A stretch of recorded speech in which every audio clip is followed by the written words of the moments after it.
ব্যাপারটা আমি দেখলাম এবং ওরা বললো যে ছবিটা কিন্তু এরকম, এবং দেখা যাচ্ছে যে তার পরের দিন আরও 1 পা, মানে 5 পার জায়গায় 6-7 পা এরকম এগিয়ে গেছে।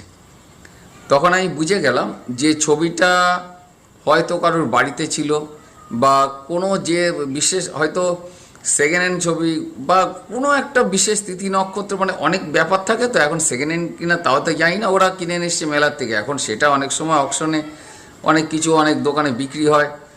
এটার যার জন্য আমি সবসময় বলি যে সেকেন্ড হ্যান্ড জিনিস কখনো কিনতে নেই, কেননা মানুষের অনেক আশার ব্যাপার থাকে, মনের একটা থাকে, হয়তো কোনো কারণে বেঁচে দিয়েছে। হয়তো দেখা গেলো যে সে হয়তো একটা সময় পৃথিবী ছেড়েছে, কিন্তু তার ওই শখের ওই ছবিটা তার বাড়ির থেকে সে, কিন্তু দেখা যাচ্ছে সে ছবির হয়তো মানে ওই ছবির যে মায়াটা বা মোহটা সে ছাড়তে পারে, ওই ছবির টানে সে হয়তো ফিরে ফিরে আসছে। যাই হোক, এরকম কিংবা